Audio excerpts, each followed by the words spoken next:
السلام علیکم عارضی یوٹیوب چینل کی طرف سے میں ہوں حافظ عبداللہ اسلام آج کی اہم ترین 15 خبروں اور تبصروں کے ساتھ۔ آج کی پہلی اور اہم ترین خبر یہ ہے کہ فتنۃ الخوارج کی طرف سے سرحد کے علاقوں میں ایک دفعہ پھر دراندازی کی کوشش کی گئی، جس کو پاک فوج نے فوری طور پر ناکام بنا دیا، اور اسی کارروائی کے دوران 25 دہشت گردوں کو ہلاک کیا گیا، اور اس کارروائی کے اندر پاک فوج کے بھی 5 جوان شہید ہوئے تھے۔ یہ کارروائی کی گئی سرحد کے 2 علاقے، اور 24 اور 25 اکتوبر کے درمیان یہ کارروائی کی گئی، جس میں سے ایک علاقے میں فورسز نے مؤثر کارروائی کرتے ہوئے 4 خودکش بمباروں سمیت 15 خوارج کو ہلاک کر دیا، اور اسی طرح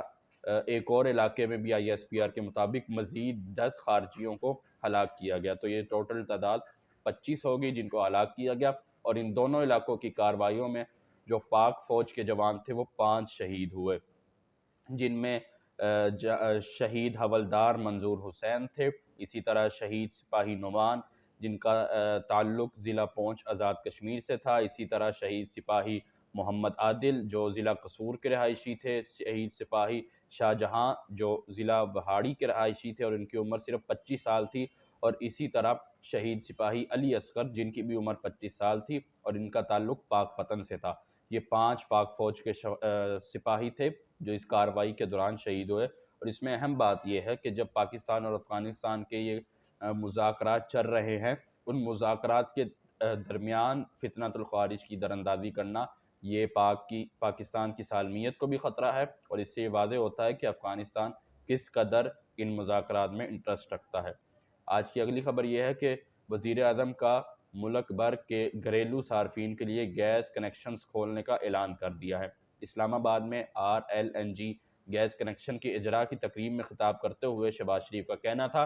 کہ گھریلو صارفین کے لیے گیس کنیکشنز اہم تقاضا ہے، اور ملک بھر میں گھریلو صارفین کے لیے گیس کنیکشن کھولنے کا فیصلہ کیا ہے، اور یہ بھی کہا کہ 2022 میں PDM حکومت کے دوران گیس کی فراہمی ایک بڑا چیلنج تھا۔ عوام کا یہ اہم مطالبہ تھا کہ گیس کنیکشن کا اجراء کیا جائے، لیکن اس وقت گیس دستیاب نہیں تھی، اس لیے عوام سے معذرت کرنا پڑی، اور اس وقت نئے گیس کے کنیکشن کے لیے لاکھوں درخواستیں موصول ہو چکی ہیں، اور آج سے گیس کنیکشن کی بحالی سے عوام کا دیرینہ مطالبہ پورا کر دیا جائے گا۔ یہ کہنا تھا وزیر اعظم شہباز شریف کا۔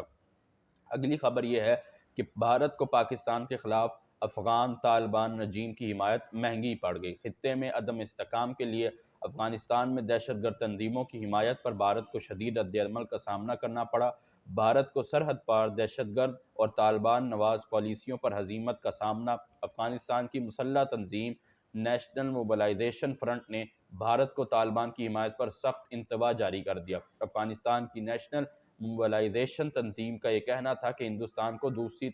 بار متنبہ کیا جا رہا ہے کہ افغانستان میں طالبان اور دیگر دہشت گرد گروہوں کی حمایت بند کرے۔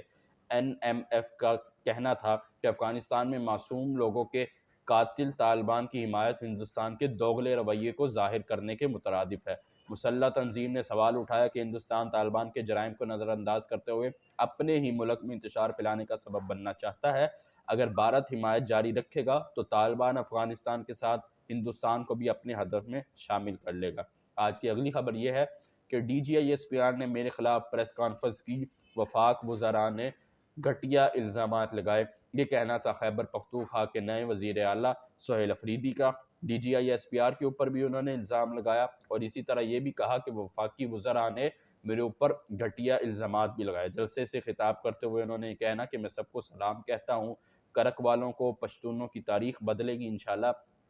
اور جس مقصد کے لیے جلسہ اور جرگہ بلائے ہیں اس پر بات کریں گے۔ بانی پی ٹی آئی نے میرا جب نام لیا تو کچھ لوگوں نے مجھ پر اعتراض کیا، پہلے ہمیں اس ایوان کا حصہ نہیں بننے دیا جاتا تھا۔ ان کا کہنا تھا کہ پہلے جس کے ساتھ بھٹو اور شریف جیسے الفاظ تھے وہ صرف ایوان تک آئے تھے، مجھ پر الزامات لگائے گئے تھے۔ سہیل افریدی نے کہا کہ میرے خلاف گھٹیا لہجہ استعمال ہوا، انتہائی بدتمیزی کی گئی۔ DG ISPR نے پشاور آ کر پریس کانفرنس کی، وفاقی وزراء نے غلیظ الزامات لگائے، اور ان سارے الزامات کی میں اپنی تہی مذمت بھی کرتا ہوں۔ آج کی اگلی خبر یہ ہے کہ پاکستان نے طالبان کو دہشت گردی کی روک تھام کے لیے جامع پلان بنا دیا ہے۔ ذرائع کے مطابق پاکستان اور افغانستان کے وفود کے درمیان مذاکرات استنبول کے مقامی ہوٹل میں ہوئے، جس کی میزبانی ترکی کے اعلیٰ حکام نے کی۔ ذرائع کا کہنا تھا کہ استنبول کے مذاکراتی دور میں قطر میں ہونے والے مذاکرات میں طے پانے والے نکات پر عمل درآمد اور جائزہ لیا گیا۔ ذرائع کے مطابق یہ بھی کہنا تھا کہ پاکستان نے طالبان دہشت گردی کی روک تھام کے لیے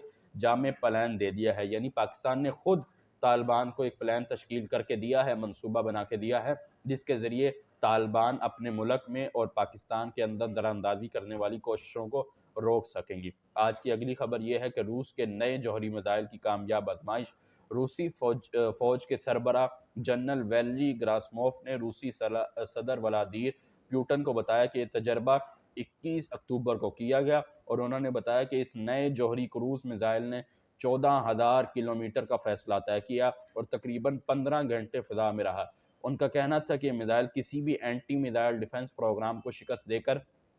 اپنے ہدف کو بہت ہی آسانی کے ساتھ نشانہ بنا سکتا ہے۔ روسی صدر کو یہ بریفنگ دی گئی اور جس میں یہ ساری چیزوں کی وضاحت کی روسی فوج کے سربراہ نے۔ آج کی اہم اگلی خبر یہ ہے کہ پی ٹی آئی کا خیبر پختونخوا اسمبلی میں امن جرگے بلانے کا فیصلہ۔ جیسے پچھلے دنوں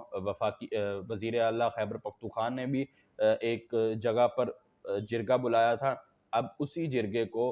یہ پی ٹی آئی نے فیصلہ کیا ہے کہ اسمبلی کے اندر لایا جائے گا، اور اس کے متعلق سینئر قیادت کا اہم اجلاس بھی ہوا، اور یہ بھی کہنا تھا کہ ہم امن و امان کی صورتحال پر تفصیلی جائزہ بھی کر رہے ہیں اور اس کو غور سے بھی دیکھ رہے ہیں۔ آج کی اگلی خبر یہ ہے کہ حماس نے یرغمالیوں کی لاشیں واپس نہ کی تو امن معاہدے میں شامل ممالک کارروائی کریں گے، یہ ٹرمپ کا کہنا تھا۔ غیر ملکی میڈیا کے مطابق امریکی صدر ڈونلڈ ٹرمپ نے ایک بیان دیا کہ غزہ میں موجود یرغمالیوں کی واپسی کے حوالے سے اگلے 48 گھنٹے میں پیش رفت پر گہری نظر رکھیں گے۔ انہوں نے کہا کہ اگر حماس نے یرغمالیوں کی لاشیں واپس نہ کی تو امن معاہدے میں شامل جو دوسرے ممالک ہیں وہ کارروائی کریں گے۔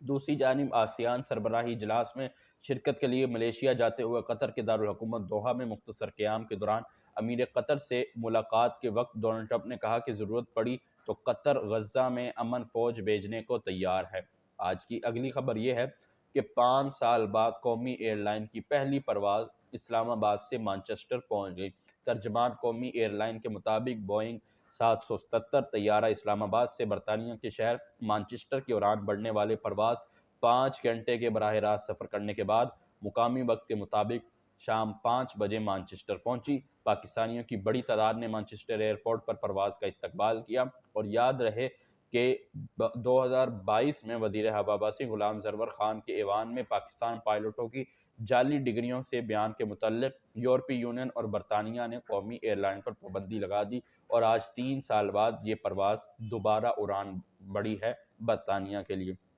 اگلی خبر یہ ہے کہ آزاد کشمیر میں ان ہاؤس تبدیلی کا معاملہ، پیپلز پارٹی کا فارورڈ بلاک سے رابطہ۔ آزاد کشمیر میں ان ہاؤس تبدیلی کا معاملہ اور بیرسٹر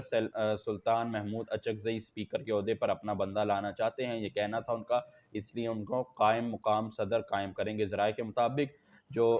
بیرسٹر سلطان محمود چودھری گروپ نے پیپلز پارٹی سے اسپیکر آزاد کشمیر اسمبلی کا عہدہ مانگ لیا، اور فریال تارپور کی بیرسٹر محمود چودھری کے گھر آج آمد متوقع ہے، اور آج مہاجر اراکین اسمبلی سے بھی ملاقات کریں گے۔ اگلی خبر یہ ہے کہ پنجاب میں ضمنی انتخابات کے لیے نون لیگی امیدواروں کے نام سامنے آ گئے۔ سینئر وزیر پنجاب مریم اورنگزیب نے کہا کہ مسلم لیگ نون نے ضمنی انتخابات میں اپنے امیدواروں کو ٹکٹ جاری کرنے کا فیصلہ کیا ہے۔ انہوں نے کہا مسلم لیگ نون آئندہ ضمنی انتخابات میں این اے 96 فیصل آباد سے بلال بدر چودھری کو ٹکٹ جاری کرنے کا فیصلہ کیا، جبکہ اسی طرح این اے 140 سے راجہ دانیال ریاض، جبکہ این اے 143 سے محمد طفیل بٹ جٹ کو میدان میں اتارنے کا فیصلہ کیا ہے۔ انہوں نے یہ بھی کہا کہ ہم صوبائی اسمبلی کی نشست پی پی 203 سے محمد حنیف جبکہ پی پی 98 سے آزاد علی تبسم کو مسلم لیگ نون کا ٹکٹ جاری کرنے کا فیصلہ کیا ہے۔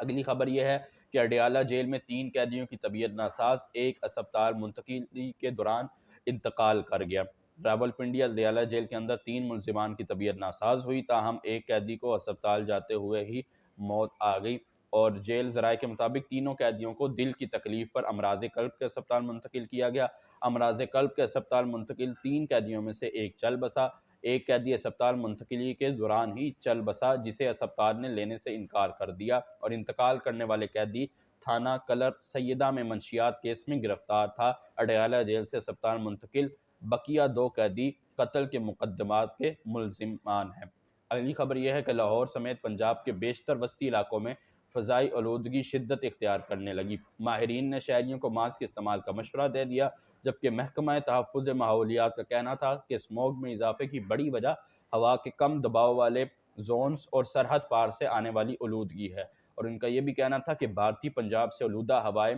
کی آمد کے باعث لاہور اور وسطی پنجاب کی فضا میں اضافے کا امکان ہے، اور اسموگ کے اثرات لاہور، قصور، شیخوپورہ اور گوجرانوالہ تک محسوس کیے جا رہے ہیں، اور یہ بھی ان کا کہنا تھا کہ آئندہ 48 گھنٹوں میں اسموگ میں کی شدت میں کمی واقع ہوگی۔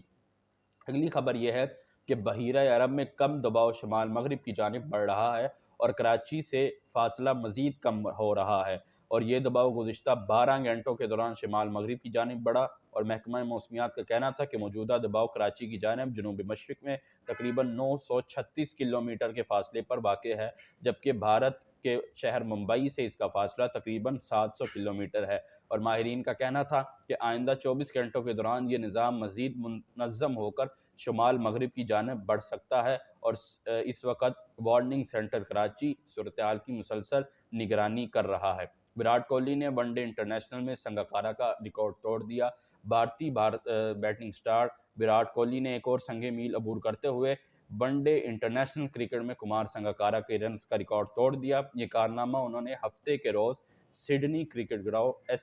ایس سی جی میں آسٹریلیا کے خلاف تیسرے ون ڈے انٹرنیشنل میں کیا، اور روہت شرما کے ساتھ شاندار شراکت قائم کی جس میں 8 چوکے شامل تھے۔ اسی کے ساتھ ہی وہ ون ڈے کرکٹ میں کی تاریخ میں دوسرے سب سے زیادہ رنز بنانے والے بلے باز بن گئے، جن کے مجموعی رنز اب 25,514 ہیں۔ وراٹ کوہلی کے 305 میچز میں 71.57 کی اوسط سے اسٹرائک ریٹ کے ساتھ 75 نصف سینچریاں اور 51 سینچریاں بھی ان کے ریکارڈ میں شامل تھی۔ یہ تھی آج کی ویڈیو، امید ہے آپ کو پسند آئی ہوگی۔ اگر پسند آئی تو لائک کریں، اس ویڈیو کو زیادہ سے زیادہ شیئر کریں، اس چینل کو سبسکرائب کرے گا۔ ملتے ہیں اگلی ویڈیو میں، تب تک کے لیے اللہ حافظ۔